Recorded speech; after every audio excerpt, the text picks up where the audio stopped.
Alrighty, beautiful and strong people, welcome to lesson 1 of the deadlift mastery. We're going to talk about alignment. Isn't this similar to the squat? It is, because everything starts with alignment. If you want to generate force, you need stability. If you want stability, you need alignment. You need alignment for the best leverages for your joints to actually contract, not to contract, but to generate force so your musculature can actually contract. So this is where alignment is absolutely paramount to generating force and making sure that you're in the best position to actually generate force, because it doesn't always mean how our body is actually positioned. It's also how the bar is actually positioned in relation to our body. So yeah, the deadlift begins before you even touch the bar. That's very surprising, but it is very true. So make sure to check the bar and load.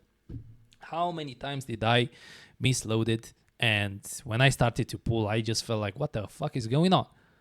And it was a misload, because I had like 10 more pounds on one side in comparison to the other, because I forgot to actually remove one of the plates. And after that, I started twisting. And after that, my back kind of felt a little bit off. And after that, the whole session felt off, because I was so more primed and I had more tension one side in comparison to the other. So we don't want to be in that situation. Besides that, ensure that the colors are tight, because if the colors are not tight and the bar is rather loose, the plates are rather loose on the barbell, especially when you're doing more repetitions, the plates will start to actually to some degree open up on one side, and that might actually put you in a situation which you're going to lift on, let's say, the third repetition, the fourth repetition, a lot more load that's actually distributed on one side in comparison to the other, because the more the plates are actually sliding, the more pronounced the, let's say, uneven deadlift is going to look like. So you don't want to be in that situation. So just make sure that the colors are actually tight. Checking the bar knurling and lining up the shins with the rings and knurling marks consistently. You want to make sure that you're pulling in a consistent manner, in a symmetrical manner, so you can actually generate even force against the ground. Okay, so first of all, making sure that when you're gripping the bar evenly, and you know exactly where you're gripping the bar, whether it is when when the knurling of the bar starts, or just in between, like half and half. You want to make sure, you want to double down. You want to feel that, hey, did I grip it correctly or not? You want to also make sure that you have some landmarks for where your stance is going to be in relation to the barbell. Okay, so for example, if you're doing conventional and you know that you're lining up your shins just where the knurling starts, you want to do that consistently. Okay, you don't want to just step to the platform and just grab the bar however it is. You want to make sure that you're lining everything up so you can actually be even. If you're a sumo puller, for example, and you're using the rings of the bar, and you're lining up, for example, your shins, like I do, lining up the shins to the ring of the bar, you want to make sure that you're actually doing that consistently, and it is within your ritual to actually do that. If you're not doing it, you should be. So, feet and bar distance. I'll have to open up a couple of these videos so we can actually move this a little bit quicker. There is a little bit to talk about this, so brace yourself. Just like with the squat, we need to have the bar to be within the midfoot. Okay, not toes, midfoot. That's your balance point. That's where your joints have the best leverage to actually take action. Okay, so you want to make sure that whether you're doing conventional, you're lining up the barbell within your midfoot. And again, midfoot is a range. It's not a set point. It's actually a range.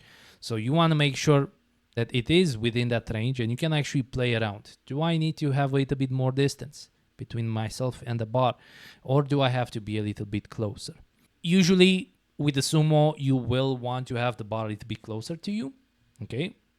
While with the convention, you may potentially have to create a little bit of distance in there, because there is more of a wedge, more of a movement to actually bring the hips to the bar when you're doing conventional in comparison to the sumo. If, however, your barbell is way too close, the bar will actually start to drift around the knees. Okay, so you're going to end up pushing the barbell forward just like this. Okay, so you don't really have a good leverage point from this particular position. Your hips will actually shoot up. You're gonna give a little bit of momentum forward, so it's not always a good thing. If you're having the barbell way too far, you kind of have to squat like a lot to bring it. But besides that, you really can't tension. Like you don't have any particular leverage to actually make the pull efficient. So it's going to be very hard to actually break the floor from that position. We want the shins to just lightly touch or hover just behind the barbell for maximum efficiency. Okay, so we don't necessarily need to just stack the barbell or do almost glue the barbell to our feet. Okay, that's not always a good idea. We just want it to hover around, to just lightly touch it. Okay, because having bleedy shins is never a good idea. So the foot position. Okay, we want for conventional anywhere around shoulder width to close to hip width is going to be good. That's going to matter a lot based on your anthropometry, based on your hip mobility. You may want to either have your toes forward or slightly out. Again, that's going to be within the individual differences. It's going to be different for everyone.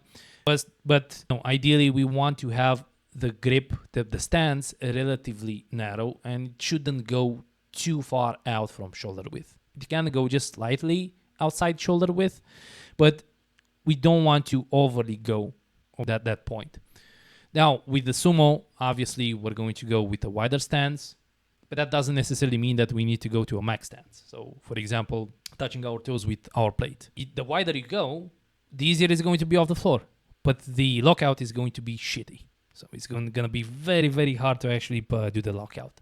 If you're starting narrower and you just have a grip that's a little bit narrower, it's going to be easier to lock out, but just breaking the floor will be a little bit harder. Just like with the squat, the wider you go, the more toe flare you actually want to have.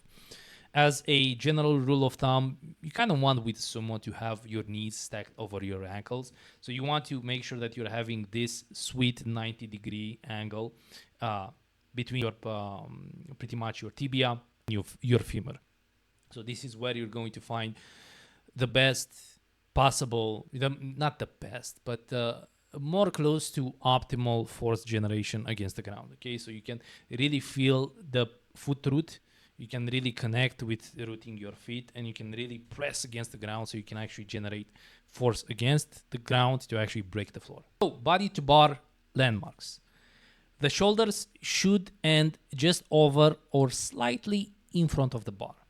Okay, so when you're doing the pull, just before doing the pull, you gotta have your shoulders in front of the bar.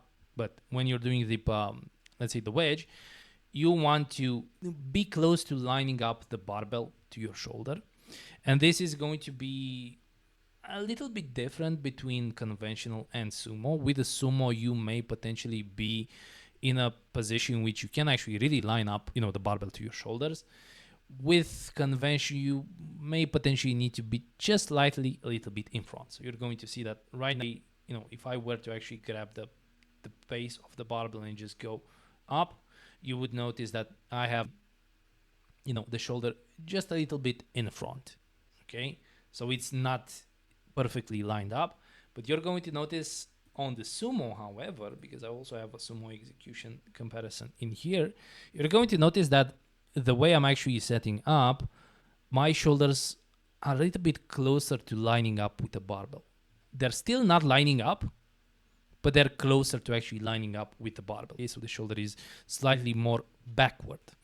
So we want to make sure that we're having this slight, let's say, tendency of actually being in front or being lined up with it for the best possible leverage. Connection with our lats and pretty much breaking the floor efficiently. We pretty much want to make sure that our hand is directly perpendicular to the ground, okay, or close to directly perpendicular to the ground.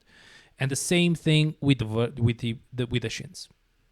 For a really good leverage, we want to have the shins relatively vertical. Again, a range, not an exact point. Okay, we don't want to do math right here, but just having a perspective. So we want to have the shins relatively vertical, whether it's sumo or conventional, so we can actually have the best possible connection with the floor and we can actually press against the ground. Okay, we want to keep the bar close. Hips and bar must work together, okay? But not too close to the point in which we start to actually lose that leverage. So common mistakes, of course, bar lined up over toes, or feet too far or too close to the bar. Shins too vertical, the hips will be too high. So if I'm pushing the knee way too far behind and it almost, goes over being vertical, it means that my hips are way too high. So I'm pretty much turning the deadlift more so, especially if I'm doing conventional, I'm turning the deadlift more so into a stiff leg deadlift. And how much can you stiff leg deadlift in comparison to deadlifting? Not that much. If the shins are too forward, the bar will actually be pushing, into your toes, and it's going to be very hard to actually break the floor. So in summary, check the bar and landmarks every set. The bar should always be within your midfoot, not toes. The foot stance should be based on style and leverages. We're going to explore on the individual differences, who might actually benefit a little bit more from having a sumo stance, who might actually benefit more from having a conventional stance. And of course, shoulders stacked just over the bar or close to actually being over the bar. And of course, hopefully you're going to be able to actually deadlift just like my client here, Tom. I'll catch you on the next one.